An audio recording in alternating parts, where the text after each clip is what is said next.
Bonsoir les amis. Bon alors il est vrai que c'est pas mon habitude de réaliser des vidéos de ce type-là. Généralement elles sont beaucoup plus légères. Mais voilà, j'ai reçu un message par l'intermédiaire de Facebook, par un ami, et j'ai lu une lettre. Et cette lettre, elle m'a particulièrement touché. Et je pense qu'elle touchera toutes les personnes de ma génération. Puisqu'il s'agit effectivement de cette réforme des retraites. Alors oui, vous me direz qu'il y a deux classes de retraités, mais moi je vais vous parler de la principale, on va dire des survivants. Quand on a encore entendu récemment le rédacteur en chef, enfin, le patron de l'Express, hein, pour pas dire autrement, euh, qu'en 2022, la plupart de ces retraités sont morts, hein, déjà c'est dramatique de prononcer ces mots-là. C'est-à-dire que ce gars-là est un abruti, un idiot, un connard, pour pas dire autre chose. Il n'a pas eu de parents. Il n'a pas vécu ce que les miens ou les vôtres ont vécu. Alors effectivement, il y a un calcul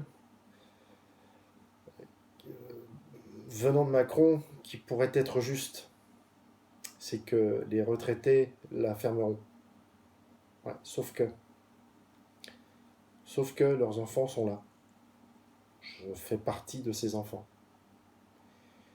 Et Bernard Herzog, qui est maire honoraire de Silly-sur-Nier, conseiller général honoraire de Moselle, chevalier dans l'ordre national du mérite, chevalier dans l'ordre des palmes académiques. Ce brave homme habite à Metz. Et il a écrit ceci. Lettre à son Altesse Macron Ier. Sire, alors je voudrais vous féliciter, il en a fallu du courage pour décider de ponctionner de leurs soi-disant avantages tous ces bienheureux retraités. Il est vrai qu'ils sont redoutables, et pour tout dire presque engagés avec leurs béquilles, leurs bandages, sans parler des chaises percées. Vous savez, ce fameux fauteuil pour faire ses besoins, parce qu'on ne peut plus se lever à temps pour aller aux toilettes normalement, comme toute personne valide. Et il y a même un bon côté, peu s'en iront à l'abordage afin d'incendier l'Elysée, c'est évident, ou de construire des barrages. Et puis, ils vont bientôt crever, comme le dit M. Barbier. Alors pourquoi donc s'en priver? Peut-être vous a-t-il échappé ce que fut leur enfance dorée. Enfance dorée, dit-il. La Deuxième Guerre mondiale, avec son lot de privations, de bombardements. Un régal pour qui aime les films d'action, oui.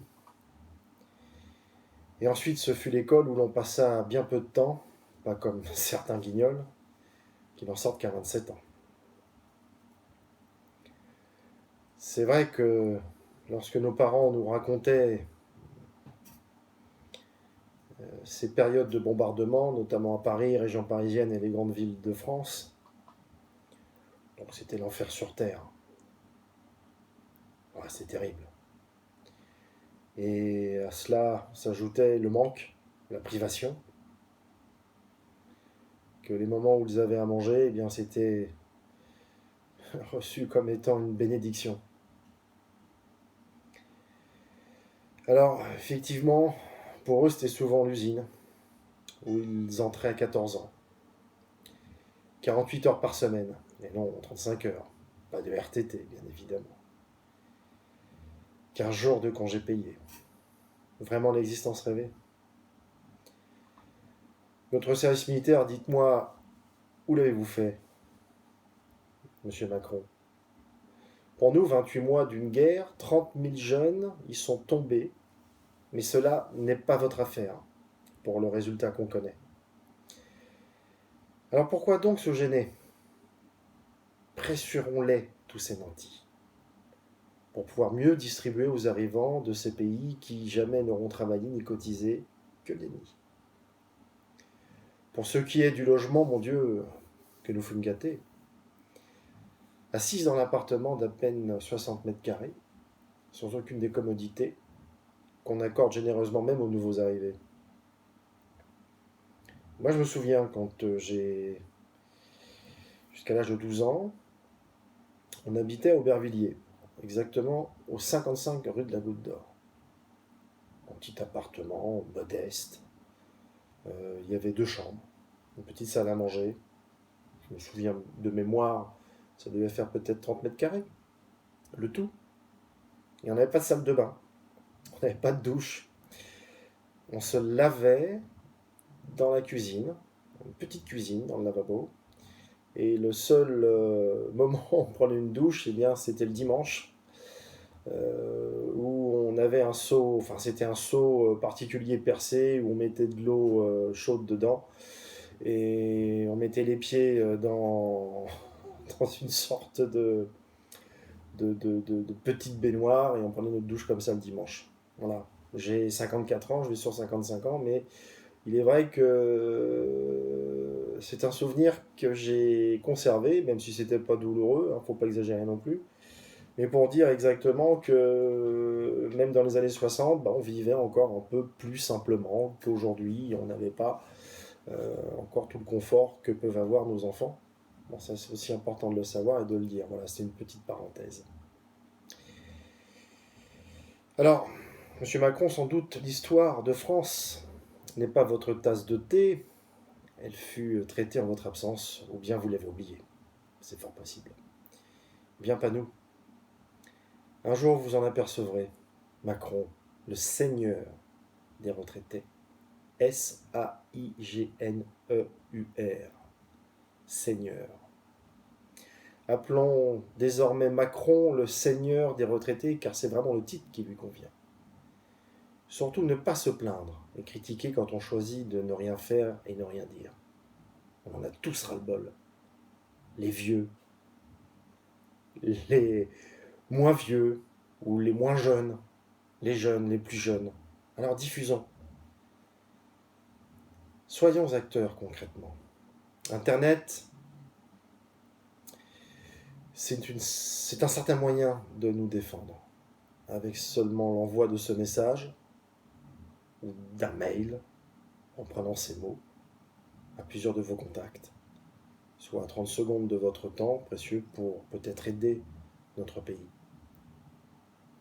Vous serez chacune et chacun à l'origine, dans 3 mois, d'1 million de mails ou de personnes et 48 millions en 6 mois avertis.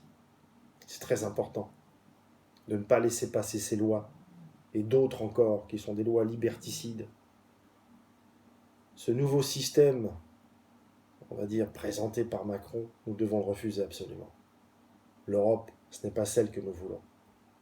Maintenant, nous attendons l'homme, providentiel peut-être, ou alors la mise en place d'un quorum,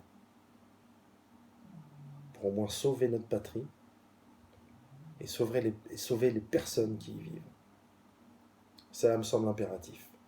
Et surtout nos vieux, nos parents. Même si mon père est décédé il y a quelques mois, lui s'est battu pour la France. Il était décoré de la médaille de la valeur militaire. C'était un battant. Il a construit sa famille selon les règles de la République, de l'époque, je précise. Moi, nous en sommes aujourd'hui. Je pense que tous mes compatriotes de la même génération pensent comme moi. Il est important de rétablir une vraie République, non pas une monarchie, qui ne servira qu'à certain nombre de nantis et de gens qui sont à l'abri, aussi bien du côté politique que financier, qu'industriel, et que nous devons très vite reprendre le cours de notre vie et surtout refuser ce que l'on veut nous imposer, ce qu'ils veulent nous imposer. Aujourd'hui, nous devons apprendre à dire non et à agir comme il se doit, même par la force s'il le faut. Voilà les amis, cette lettre effectivement m'a touché, je vais l'envoyer la grande majorité de mes contacts. Ensuite, cette vidéo, vous en faites ce que vous voulez, vous pouvez la partager. Voilà. Ça m'a profondément touché. Je vous dis à bientôt.